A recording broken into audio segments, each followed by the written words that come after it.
Hi friends, welcome back to tasty recipes. ఈరోజు catering స్టైల్లో చిన్న చిన్న టిప్స్ని ఫాలో అవుతూ ములక్కాయ జీడిపప్పు కర్రీ తయారీ విధానం చూద్దాము. ములక్కాడ జీడిపప్పు మసాలా కర్రీ తయారు చేయడం కోసం ముందుగా ప్యాన్లోకి 4 గరిటెల వరకు నూనెని వేడి చేసుకుని ఒక పావు కప్పు వరకు జీడిపప్పుల్ని వేయించుకోవాలి. ఫస్ట్ టిప్ అండి, మనకి కేటరింగ్ స్టైల్ కానీ రెస్టారెంట్ స్టైల్ కానీ మనం తయారు చేసుకోవాలి అనుకుంటే నూనె కొంచెం ఎక్కువగా వాడతారు. మనం ఇంట్లోకి తయారు చేసుకున్నప్పుడు కొంచెం నూనె కొంచెం తగ్గించి వేసుకుంటాం కదండి. అలా కాకుండా వీటిల్లో కొంచెం నూనె ఎక్కువగా వేసుకుంటారు. అలా వేసుకుని ఆనియన్స్ అవి ఫ్రై చేసుకుంటే టేస్ట్ బాగుంటుంది. దోరగా వేగిన జీడిపప్పుల్ని వేరే ప్లేట్లోకి తీసేసుకోవాలి. ఇప్పుడు సేమ్ ప్యాన్లో నూనె ఇంకా ఉంటుంది కదండి, అదే నూనెలో 1 కప్పు వరకు ఉల్లిపాయ ముక్కల్ని వేసుకుని వేయించుకోవాలి. ఉల్లిపాయ ముక్కలు కొంచెం కలర్ చేంజ్ అయ్యి కొంచెం ఫ్రై అయిన తర్వాత దానిలోకి పావు టీ స్పూన్ వరకు పసుపు వేసుకుని కలుపుకుని మూత పెట్టుకుని ఉల్లిపాయ ముక్కల్ని మగ్గించుకోవాలి. ఇలా మూత పెట్టుకుని మగ్గించుకుంటే మనకి ఉల్లిపాయ ముక్కలు సాఫ్ట్గా ఉంటాయి, మళ్ళీ ఇంకా చక్కగా ఈవెన్గా ఫ్రై అవుతాయి. మధ్య మధ్యలో మూత తీసుకుని ఉల్లిపాయ ముక్కల్ని గరిటతో కలుపుకుంటూ ఉంటే చక్కగా ఫ్రై అవుతాయి. ఉల్లిపాయ ముక్కలు బాగా ఫ్రై అయిపోయినాయి కదండి. ఇప్పుడు దీనిలోకి 1 టీ స్పూన్ వరకు ఫ్రెష్గా నూరుకున్న అల్లం వెల్లుల్లి పేస్ట్ వేసుకుని కలుపుకోవాలి. టిప్ 2 ఏంటంటే, మనం అల్లం వెల్లుల్లి పేస్ట్ ఎప్పుడు కూడా డైరెక్ట్గా స్టార్టింగ్ నూనెలో వేసేసాము అంటే బాగా ఎక్కువ ఫ్రై అయిపోయి కొంచెం కలర్ చేంజ్ అయిపోతుంది కదా, అప్పుడు కొంచెం చేదు వచ్చేస్తుంది. అందుకని అల్లం వెల్లుల్లి పేస్ట్ ఎప్పుడు కూడా కొంచెం ఉల్లిపాయ మగ్గిన తర్వాత లేదంటే కొన్ని టొమాటో ఇలాంటివి వేసిన తర్వాత వేస్తే చక్కగా వేగుతుంది. అల్లం వెల్లుల్లి పేస్ట్ పచ్చివాసన పోయిన తర్వాత కట్ చేసుకుని ఉంచుకున్న ములక్కాయ ముక్కలు వేసుకుని ఒకసారి గరిటతో కలుపుకుని మూత పెట్టుకుని ఉడికించుకోవాలి. ములక్కాయ ముక్కలు 2-3 నిమిషాలు మగ్గిన తర్వాత మూత తీసేసుకుని దీనిలోకి టొమాటో ముక్కలు వేసుకోవాలి. నెక్స్ట్ టిప్ ఏమిటంటే, టొమాటోలు పండినవి వేసుకుంటే మనకి టేస్ట్ బాగుంటుంది. దీనిలోకి 15 వరకు ములక్కాయ ముక్కలు వేసుకున్నానండి. దానికి 2 టొమాటోలు సరిపోతాయి. టొమాటో ముక్కలు వేసిన తర్వాత ఒకసారి గరిటతో కలుపుకుని దీనిలోకి రుచికి సరిపడా ఉప్పు ఇంకా కారం కూడా వేసుకుని కలుపుకోవాలి.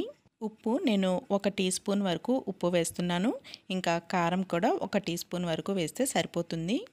ఉప్పు కారం బాగా కలిసేలాగా గరిటతో ఒకసారి కలిపేసుకుని మూత పెట్టుకుని మగ్గనివ్వాలి. టొమాటో ముక్కలు ఇంకా ములక్కాయ ముక్కలు మగ్గేలోపు మసాలాని తయారు చేసుకుందాము. మసాలా కోసం 6-7 జీడిపప్పులు, చిన్నది దాల్చిన చెక్క ముక్క, ఇంకా 4-5 లవంగాలు, 1 టీ స్పూన్ ధనియాలు, ఇంకా 1 టీ స్పూన్ జీలకర్ర వేసుకుని గ్రైండ్ చేసుకోవాలి. దీనిలోకి 1 టీ స్పూన్ వరకు గసగసాలు కూడా వేసుకోవాలండి. నేను గసగసాలు ఫస్ట్ వేయడం మర్చిపోయాను, మళ్ళీ ఇప్పుడు వేసి గ్రైండ్ చేస్తున్నాను. ఇలా పొడి చేసుకున్న తర్వాత దీనిలోకి కొన్ని నీళ్లు వేసుకుని పేస్ట్ లాగా తయారు చేసుకోవాలి. చూసారు కదా, ఇలా మెత్తటి పేస్ట్ తయారు చేసుకోవాలి.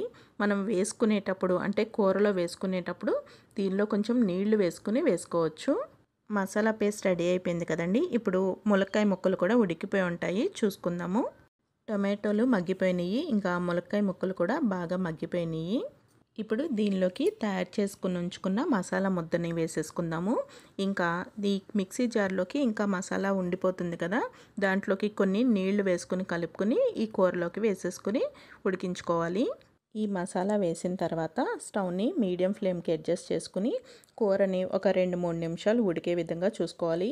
ఒకవేళ బాగా చిక్కగా అనిపించినట్టయితే కొన్ని నీళ్లు వేసుకుని ఉడికించుకోవాలి. ఇలా వాటర్ వేసి ఉడికించిన తర్వాత కొంచెం మరుగుతూ ఉంటుంది కదా, అప్పుడు మూత పెట్టుకుని స్టవ్ని లో ఫ్లేమ్లో పెట్టుకుని ఉడికించుకోవాలి. ఒక 2-3 నిమిషాలు ఉడికించుకుంటే మనకి చక్కగా ఆ ఫ్లేవర్స్ అన్నీ కూడా ములక్కాయలకి బాగా పడతాయి. ఏ కూరకైనా కానీ నూనె పైకి సపరేట్ అవుతున్నంతసేపు ఉడికించుకుంటే కూర టేస్టీగా ఉంటుంది. నూనె ఇలా సపరేట్ అవుతున్నప్పుడు ముందుగా వేయించుకుని ఉంచుకున్న జీడిపప్పుల్ని దీనిలో వేసేసుకుని కలుపుకోవాలి. నెక్స్ట్ టిప్ అండి, జీడిపప్పులు ముందే వేసేసి ఉడికించేసామంటే జీడిపప్పులు మెత్తగా అయిపోతాయి కదా, అందుకని మనం ఇలా లాస్ట్లో వేసుకుంటే క్రిస్పీగా ఉండి జీడిపప్పులు టేస్ట్ కూర కూడా బాగుంటుంది. చూసారు కదండి, క్యాటరింగ్ స్టైల్లో ములక్కాయ మసాలా కర్రీ రెడీ అయిపోయింది. కూర అయితే చాలా కమ్మగా ఉంటుందండి. వేడివేడి అన్నంలోకి నెయ్యి వేసుకుని తింటే చాలా బాగుంటుంది. ఒకసారి మీరు ట్రై చేసి చూడండి. ఇంత కమ్మటి కూర మీకు నచ్చినట్టయితే ఫ్రెండ్స్కి ఫ్యామిలీ మెంబర్స్కి షేర్ చేయడం మర్చిపోకండి. మరొక ఇంట్రెస్టింగ్ వీడియోతో మళ్ళీ కలుద్దాము. Thank you for watching food tree channel.